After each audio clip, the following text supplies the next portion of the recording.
Second row. Thank you all very much. Your time is now up. I kind of visualized a longer session. I have a few questions, but I'll start with the big one, which is, for me, relationships. I've come into your material, I think, a couple of years ago, but I've been practicing it a lot more since a few months. Focus wheels and all the stuff that Esther's been doing recently as well. I really got that and I got into it. And so I was in this relationship from March till about a week ago. And I thought I was evoking, my perfect relationship, but it didn't quite work out. And I kind of feel like I messed up a little bit, and I'd like to allow my perfect relationship. So I'd like some help with that. Well, the most important thing to remember, and we talked about this earlier, is that in this, what feels like the problem part of life, you're actually in the process of creating the solution. So with that in mind, can you see how every relationship that doesn't work out puts a more perfect relationship over there for you? Yes. Does you get how that Yes. works?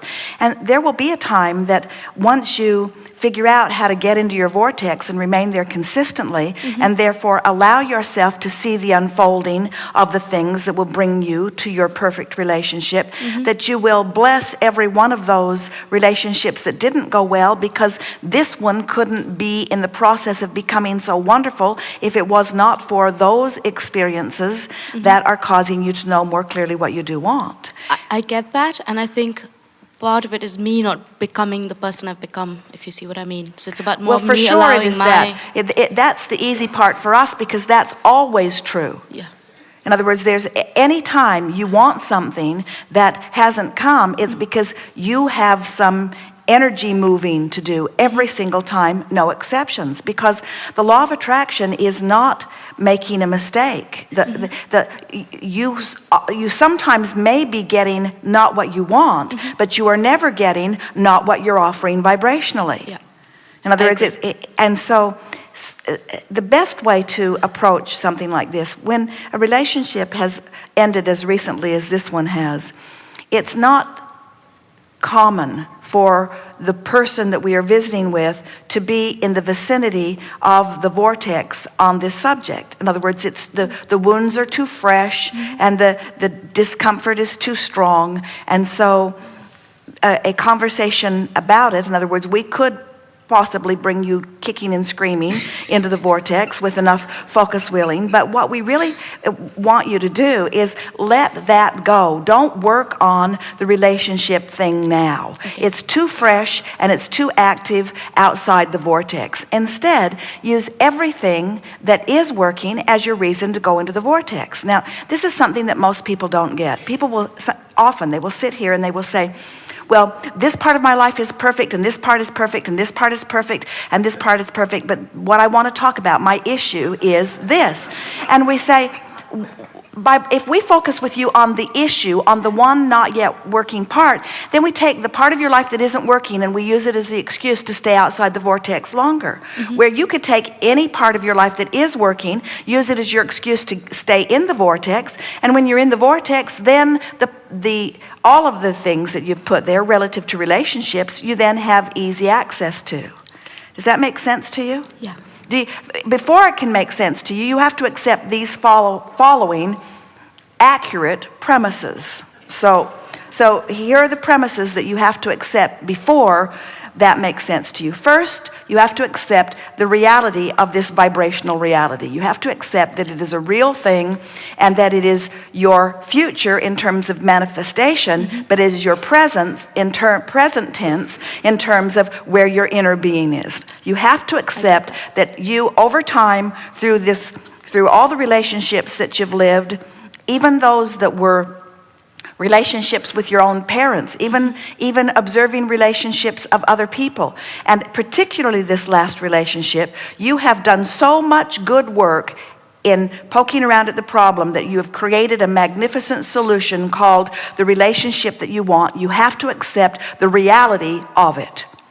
And if you do, if you accept the reality of it, and you accept that it's over there in that vortex of creation where you've got to be, and that you can't be lonely and be a match to it, and you can't be angry and be a match to it, and you can't be resentful and be a match to it.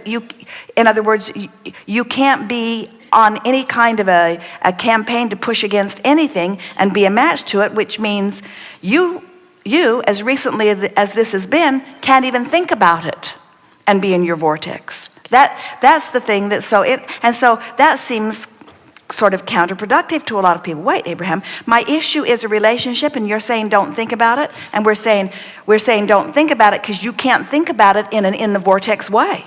Okay. Because what's hot on your agenda right now is out of the vortex, out of the vortex. So when you pick up the stick that says relationship, oh boy, over there it goes. So you're better off to stay off that subject altogether and use anything that you can think of to keep you in the vortex, anything that you can think of. A lobotomy I have would be so considered it. beneficial to you right now. Except that it's hard to recover from those. It not only wipes out all the mean things you're feeling, it wipes out all of your ability to focus inside the vortex too. So it's too extreme. We're not recommending that. We're recommending staying off the subject as best you can. So if someone says, are you okay? You want to say, I have no idea what you're talking about. I have the ability to focus on all the wonderful things in my life. In other words, really, don't complain about it. Don't talk about it. Don't write emails about it. Don't go to those forums about it. Forget about it. Forget about it. Forget about it. Forget about it. Can you forget about it? Well, not really, but can you try to forget about it? I'm trying. I'm not even talking to my friends or telling them what happened. I'm just going to... Just 400 or 500 people. On tape. And infinite intelligence. That's all.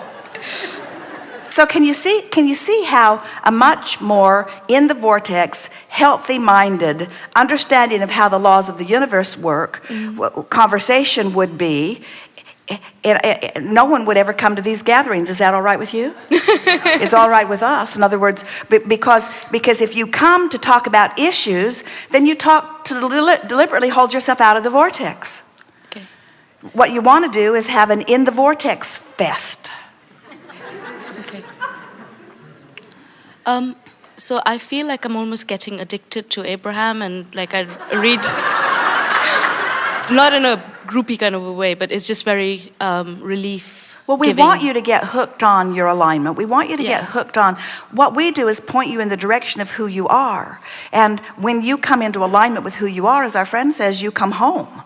And nothing less than that really is appropriate for any of you. That's to get hooked on effectively utilizing your guidance system. That's what you planned. That's a very good thing. It's just, it just feels easy. It's an easy way to get my mind off stuff. So, it's just not in a groupie kind of a way, but I think a lot of people here were having that same experience. So. Well, anything that you can do that makes you feel better is a good thing, no matter what the label is. We find people hooked on ball games, and the sports world in and of itself is the single most effective bringing people into the vortex thing that happens on your planet. Yeah, I get that. In other words, and pets. You can drag yourself out of the vortex if your team doesn't win, if you've bet money on the game. But there's something really nice about focusing on something that brings you pleasure. In other words, anything that you can do like that is a very good thing.